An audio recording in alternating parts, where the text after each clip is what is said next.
नमस्कार, आप देख रहे हैं न्यूज फॉर नेशन और मैं हूं प्रियदर्शन। उपेंद्र कुशवाहा का क्या होगा?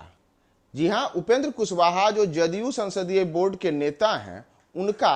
अब आगे का राजनीतिक सफर क्या होगा? क्या वे जदयू में रहेंगे या फिर जदयू छोड़ेंगे या उन्हें जदयू से बाहर का रास्ता दिखाया जाएगा? सवाल इसलिए है क्योंकि पिछले कुछ समय से लगातार बिहार की राजनीति में जिस नेता की बार बार चर्चा होती है, उसमें उपेंद्र कुशवाहा का नाम पहले स्थान पर है। उपेंद्र कुशवाहा लगातार अपने बयानों से भी सुर्खियां बटोर रहे हैं, तो लगातार उनको लेकर के कई प्रकार के जो सियासी बातें हो रही हैं, उसमें कभी उनके साथी ही उनके ऊपर हमला कर रहे हैं, तो कभी उनके सहयोगी जो हैं उनकी ओर से भी वे निशाने पर हैं। दरअसल उपेंद्र कुशवाहा पिछले कुछ समय से नीतीश कुमार की सरकार के लिए कई ऐसे बयान दे चुके हैं जिसमें उनके सहयोगी दल भी असहज महसूस करते हैं, तो कई बार उनका निशाना इशारों में खुद नीतीश कुमार के ऊपर भी रहा है। जैसे पिछले दिनों ही जब शरद यादव का निधन हुआ तो वे दिल्ली में शरद यादव को अपनी श्रद्धांजलि अर्पित करने के लिए गए। पिछले दिनों ही उपेंद्र कुशवाहा शरद यादव के निधन के बाद दिल्ली में उन्हें श्रद्धांजलि अर्पित करने गए।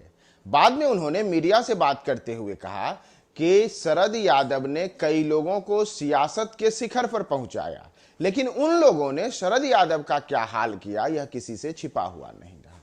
यह एक प्रकार से उनका सीधा सीधा निशाना मुख्यमंत्री नीतीश कुमार और कई अन्य नेताओं के ऊपर था, जिसमें चाहे लालू यादव हो चाहे अन्य नेता हो। दरअसल वर्ष 1990 में जब लालू यादव मुख्यमंत्री बने थे तो उनके मुख्यमंत्री बनाने में भी शरद यादव ने अहम भूमिका निभाई। बाद में जब लालू की सरकार को नीतीश कुमार ने चुनौती दी तो उनके चुनौती देने के दौरान शरद यादव वह नेता रहे जो नीतीश कुमार के साथ कदम से कदम मिलाकर चले, और जब जदयू का गठन हुआ तो उस समय भी उन्होंने जदयू को मजबूती प्रदान करने के लिए लगातार अपनी भूमिका अदा की। लेकिन बाद के वर्षों में नीतीश कुमार से शरद यादव के रिश्ते खराब हुए तो न केवल शरद यादव को जदयू का अध्यक्ष पद छोड़ना पड़ा, न उन्हें बिहार की सियासत से दूर किया गया, बल्कि उनकी राज्यसभा की जो सदस्यता थी वह सदस्यता भी बीच में ही चली गई। और इन सब के लिए कहा गया कि नीतीश कुमार और जदयू की जो पार्टी थी उनसे अलग होना यह एक बड़ा कारण रहा। तो उपेंद्र कुशवाहा ने साफ तौर पर शरद यादव को लेकर के नीतीश कुमार पर हमला बोला।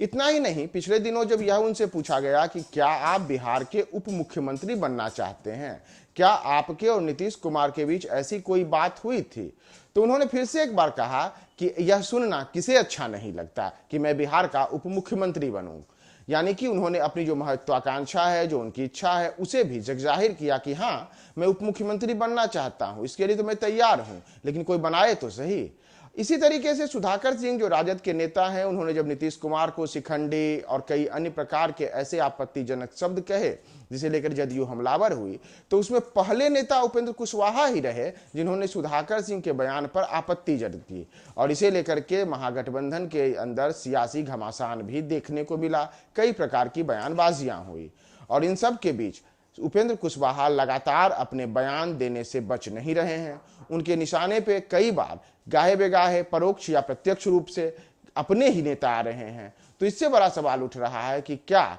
जदयू से उपेंद्र कुशवाहा का मन अब अकता गया है? क्या वह अब कोई नया सियासी सफर शुरू करना चाहते हैं, जिसके लिए बार बार उनके बयानों में अपने ही नेता निशाने पे आ जा रहे हैं, या फिर वो कुछ ऐसा चाहते हैं जिस पद के लिए लालसा के साथ वे जदयू में आए थे? दरअसल जदयू के सूत्रों का कहना है कि मुख्यमंत्री नीतीश कुमार ने उन्हें अब काफी सम्मान दिया है, उन्हें जदयू संसदीय बोर्ड का नेता बनाया, उन्हें कभी भी मंत्री बनाने की कोई बात नहीं हुई थी। लेकिन अगर वे ऐसा चाहते हैं तो उनकी यह महत्वाकांक्षा फिलहाल तो पूरी होने वाली नहीं है।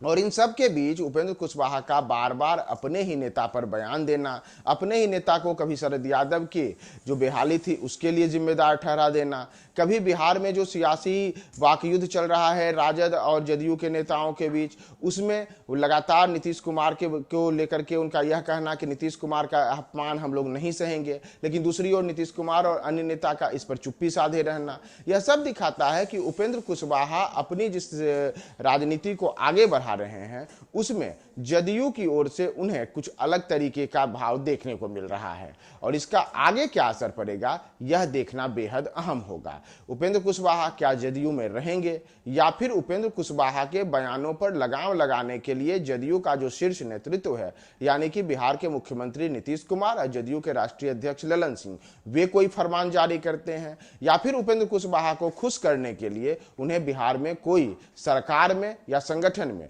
विशेष पद मिलता है। क्या होता है हम तमाम अपडेट्स आपको बताएंगे और बिहार की सियासत में उपेंद्र कुशवाहा का राजनीतिक सफर अब किस ओर जाएगा यह भी हम आपको सारे अपडेट्स में जानकारी देंगे। आप हमारे साथ बने रहें न्यूज़ 4 नेशन पे।